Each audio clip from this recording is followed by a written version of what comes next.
Além dos negros lutarem pela própria liberdade, políticos e outros pensadores contribuíram para que a escravidão acabasse no Ceará. Personalidades que fazem parte até hoje do nosso dia a dia porque deram nomes às ruas da capital, mas pouca gente conhece a história. É o que você vai ver agora na última reportagem da nossa série especial.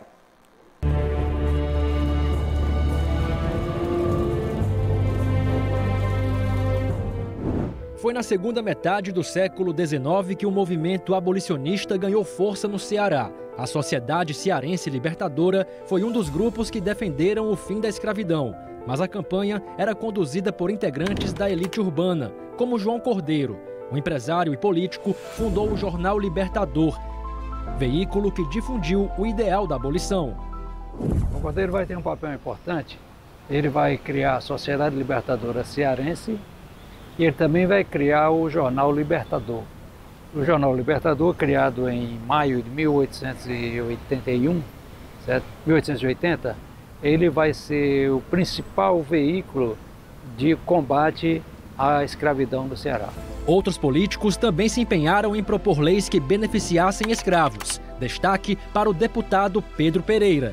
Ele foi, inclusive, procurador dos escravizados no Ceará, certo? E ele vai propor, por exemplo, a lei do ventre livre praticamente 20 anos antes da proposta feita a nível nacional. Ele vai propor, por exemplo, que você não pode separar as famílias, certo? Isso na década de 50, porque antes você poderia vender uma família e você mandar o filho para um lado, a mulher para o outro, o marido para outro, certo? E esse processo só vai ocorrer no Brasil em 1869. E o Pedro Pereira está propondo aqui no Ceará já em 1850.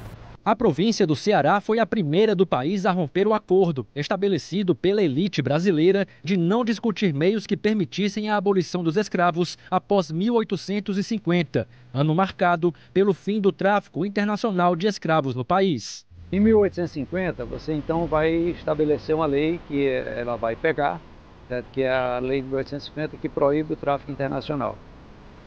E, obviamente, com o fim do tráfico internacional, você estabelece o tráfico interprovincial, certo? Então, os setores dominantes locais também passaram a ter nos escravizados uma grande fonte de renda, que era vendê-los, certo, para fazer renda. Esse é o acordo. O acordo era não discutir nenhuma lei que pudesse pensar na abolição da escravatura no Brasil. A mobilização social pelo fim da escravidão resultou em uma grande cerimônia realizada aqui, na antiga Praça Senador Castro Carreira, hoje Praça da Estação, no centro de Fortaleza. Em 25 de março de 1884, exatamente ao meio-dia, autoridades políticas, militares, religiosas e sociedade civil participaram da sessão magna que decretou a libertação dos escravos na província do Ceará. O momento está descrito neste livro de prata e pode ser conferido no anexo do Museu do Ceará, na Praça do Ferreira. Ele foi uma homenagem de portugueses que residiam em Fortaleza, né, e que cederam, né, em forma de homenagem, né, um livro totalmente de prata, né, e com folhas também folheadas a prata, e que hoje esse livro ele pertence ao acervo do Museu do Ceará, que atualmente está no anexo Bode Oiô. O livro ele traz um relato, né, de onde e quem foram as pessoas que participaram dessa cerimônia do dia 25 de março de 1884. Apesar do movimento abolicionista estar ligado em parte à elite, outros personagens negros foram fundamentais na luta pelo fim da escravidão, como o ex-escravo e jangadeiro José Luiz Napoleão. Para o historiador Weber Porfírio, não se pode invisibilizar as lutas da própria comunidade negra pelo fim da escravidão. Para além de toda essa questão de uma abolição capitaneada por grupos abolicionistas, não podemos esquecer que o próprio negro também foi um agente ativo no seu processo de liberdade.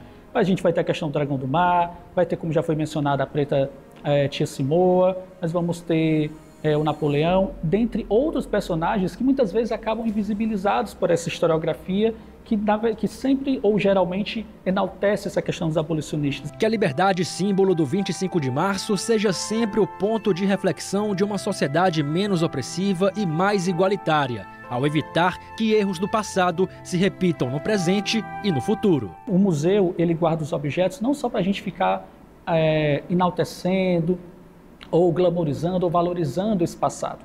Ele está aqui para a gente pensar sobre o nosso presente, para a gente refletir sobre o nosso presente. Não é meramente um espaço de contemplação do passado, é um espaço de refletir sobre o presente.